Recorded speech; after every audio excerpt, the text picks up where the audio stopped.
Good morning, everybody. My name is Kevin Holdaway. I'm the CEO of G Plus Media, operating Gaijin Pot. I've been in Japan for 23 years. I started my career in Japan as an English teacher, and I was teaching for roughly 8 years.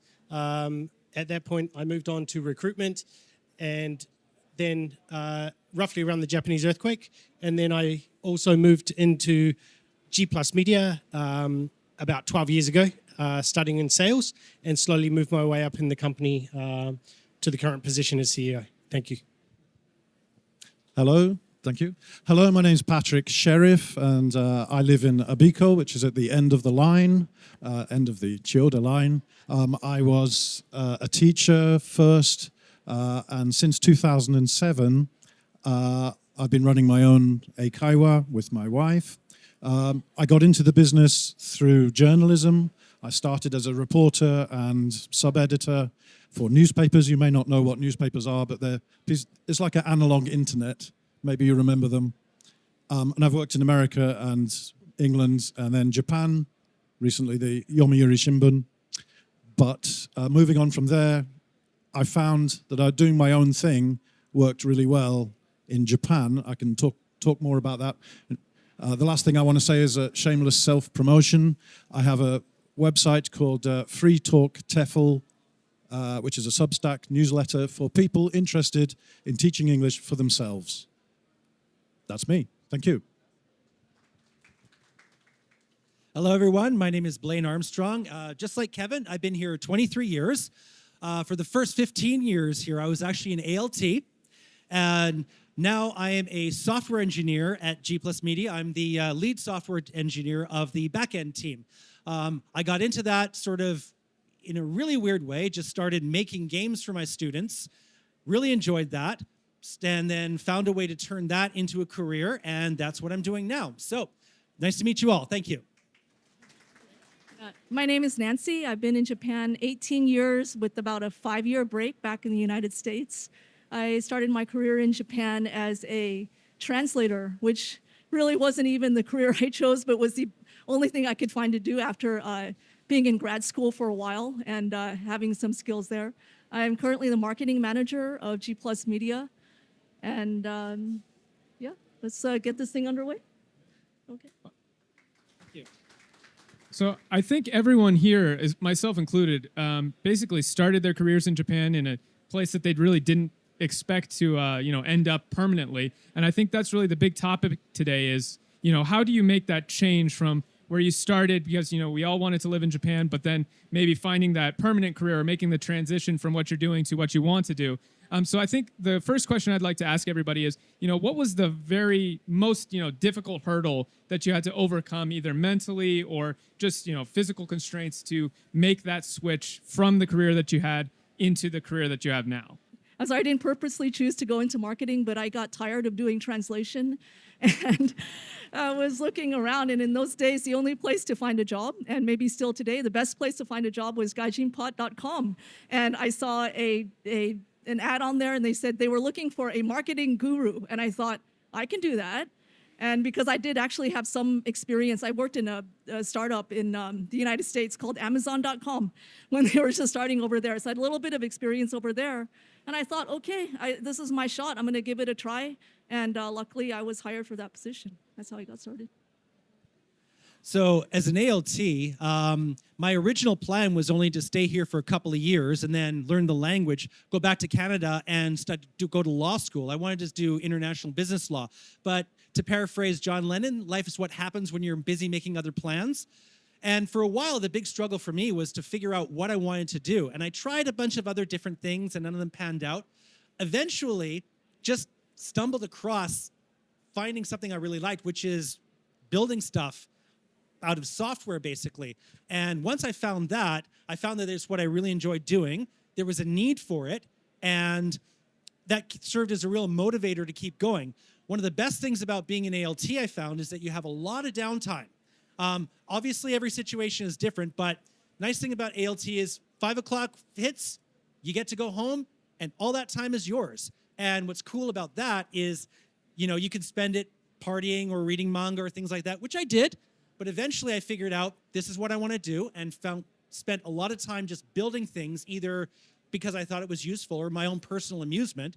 And eventually I built up a big enough skill set that I was able to apply that. And looking through Facebook, found an ad for the job on Gaijin Pot, applied, and I got it. So that's where I am today. Thank you very much.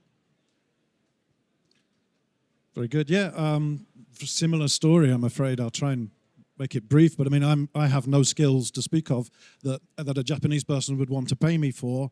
Certainly not my fashion sense or my Japanese ability. So what have I got left? Well, teaching English. I'm quite good at speaking English, and I'm quite good at teaching English.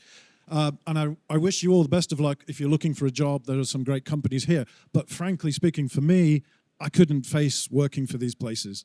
But I thought, what could I do? Oh, well, how about making my own job? And so far, so good. I've now got, it's a family business. We've got 150 students. And I guess the reason I'm here really is I just want to plant the seed in your brain that if you can't find a good job, you can actually make your own. If you've got a few skills that you can sell, and if you're here today, you do have some skills to sell, and even you can start with teaching English, and it develops into other things. I've done other things. If you have your own business, it can go in many different directions. This guy next to me is an example of somebody who took a pretty simple idea and turned it into something pretty amazing, which is why we're all here. So I'll shut up and pass the microphone over to you. Thank you. So actually, when I first got here, I was about 20, and I didn't, like has been mentioned, I didn't have a huge amount of skill sets that I possessed because I had a limited working experience in my home country. So I think just dedicating yourself and developing your own abilities over time while you're in your existing career path, and then taking opportunities when they come about. Of course, teaching English especially is one of the very easy ways for us to come into the country and start working. But then concentrating on areas that you wish to develop yourself personally, and then applying them to find other opportunities that can be available is very important. And I think the other thing is expanding your network. It's very easy to become very sheltered in your current circumstance as a foreign resident in Japan. But going out of your safety zone and meeting new people is definitely a way to help learn about different opportunities that are available and how you can possibly proceed to develop your career moving forward. Fantastic. Well, so I think, that actually brings up, this kind of off the cuff, but I think is probably a good question that everybody has in mind.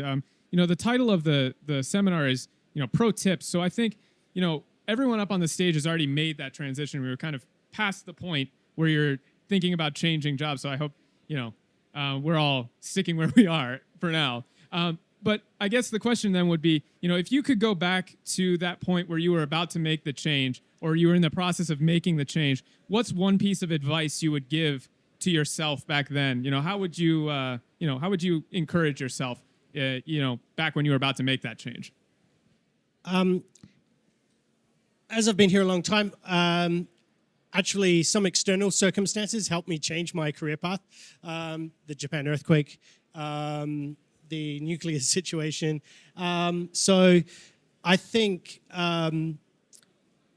a good thing to do is, as I mentioned, meet new people and move outside your safety zone and go to different events or different, for example, the expo, to help facilitate your own personal growth. Because teaching English, of course, we've all done, a lot of us have done this, and it can be very time consuming. Of course, you go to school, you teach, you're tired, you go home, and then it's the same routine day in, day out. But taking the opportunity to go out and meet new people, I think, is very important. I would just add, don't seek permission. Too much of what we do is like, oh, I've got to have that qualification, I've got to have that piece of paper, oh, I don't know the right people, oh, I don't know. Just set your stall out, start. Just put a notice in the window, I'm teaching English, anybody want to come? And that develops further. I'm now onto probably my third career. I started in journalism, moved into teaching, and now I do self-publishing. I publish books, and again, I don't ask permission. I don't seek to ask, oh, can I publish this book? No, hey, Amazon, can I publish this book? Yeah, okay, do it. So don't ask permission, just start doing it and figure it out afterwards. That's my advice. So as a software engineer, one of the nice things is that you can do it mostly yourself. You don't need any fancy equipment. You don't need any special skill. Like, the skills is something you will build yourself over time. One thing that really helped me was I had something in mind to build. It was actually a hangman game that I was playing with my students, just because the pen and paper version was becoming too troublesome to work. So I thought, here's a problem. Let's see if I can find a solution. And having a goal in mind helps motivate you to keep going. That way you'll learn the skills that you need to build what it is you want. There's lots of help out there. Like, there's boot camps you can do online. There's, take Stack Overflow, for example. Any programmer will know this. We'll give you all the advice you need. And what I've found is that, especially in software engineering, yeah, you're going to find some gatekeepers who are going to be not so nice to you, but for the most part, people are really helpful. It's okay to ask for advice. It's okay to ask for help. It's okay to say, hey, how do I do this better? People will help you if you ask for it. And that's really the thing that I found is great. Like, I love helping other people who are wanting to make that jump. And I know quite a few people who saw what I did. Not that I did anything super special. I'm not exactly the smartest person in the world, but I found some people who listened to what I did. They did the exact same thing. I know one guy who wound up working for IBM and then later Google, another guy who worked for a startup. They're all doing great. It's definitely a career path that's open to you if you want to take the leap. And the nice thing is that there's a wide variety of different things, whether it's design side, the more logical side, or just even the selling side. There's all kinds of paths and avenues that you can get to get a new career. So like he said, don't ask for permission, just give it a shot. What have you got to lose? That's the way I look at it. Thank you. Okay. Yeah, I think that's all like excellent things. So I'm not going to repeat what you guys already said, but I would encourage you all to find a mentor or to find someone who is already doing the thing that you want to do, and they can really help you, guide you along so that you don't run into the same mistakes or make the same mistakes that they did. And also just representing just women in Japan. I would also encourage you to reach out to other women, other working women. We face some different situations, and I think it's good to think ahead, because for us, if you have issues with like thinking about like work-life balance, if you want to have kids and things like that, you'll want to build this into your career plan. And hopefully pick a company that I think is flexible enough to allow you to have the career and also the life outside the career that you want. Yeah. Fantastic. So I think, just to sum up what everybody said, take advantage of what life throws at you. Don't ask permission, just start doing. Find a problem, work towards a solution, have a goal in mind, and then definitely, work towards it, ask for a mentor, look for mentors, get that kind of help. So I think, all of those are things that you can wrap into a package and then use that to help make the change. So I think we have just about, 5-6 minutes left. So I think we have time for maybe one or two questions from the audience. Just real close. Okay. Here. In the career change, how did you deal with the lack of native tongueness when starting the change or starting your own project? If I understand the question correctly, are you talking about the not lack of Japanese skills? Yeah, definitely something we all have faced at one point. I'm sorry, my advice is going to be really simple, which is that I think that to live in Japan, it makes sense to learn some Japanese and not to be afraid to make friends. Because that's maybe one of the best ways to improve your spoken Japanese. And if I may do a small plug also for our own services, which is Gaijin Pot Study. If you're more serious and have more time to really devote a substantial amount of time, 6 months or a year, to really study Japanese in depth, because that can really catapult your career by having the Japanese skills along with the other like technical or industry-specific skills you already have. That's going to be the big difference there, I think. I was really fortunate when I came here. I was heavily into kendo. I started up when I was in university. I found a dojo here, and it was out in Ibaraki, which is like really, really, really rural. I'm sure you all know where that is. I was the only person there who spoke only English. Well, I spoke some Japanese, but doing something I enjoyed in Japanese helped that a lot.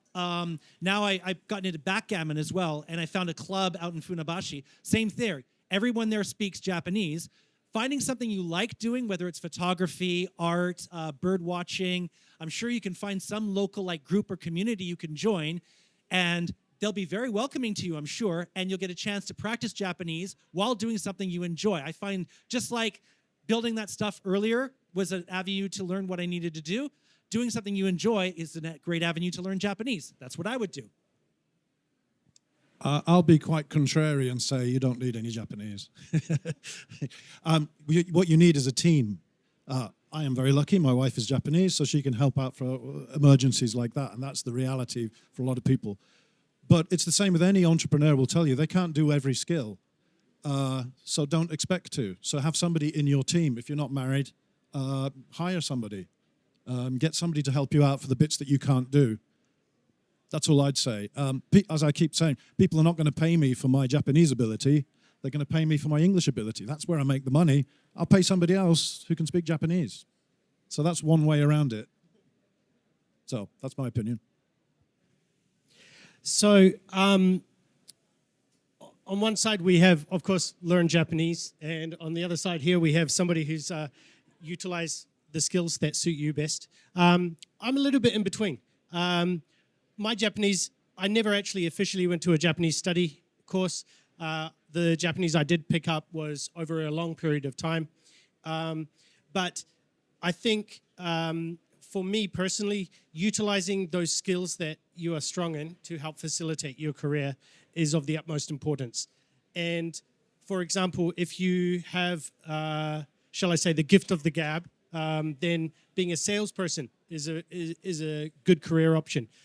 But doing very well in that specific area versus trying to spread yourself thin by being able to do multiple things does work well, of course. But if you do have the Japanese ability or the wherewithal to learn Japanese, then that will definitely help facilitate your career moving forward as well.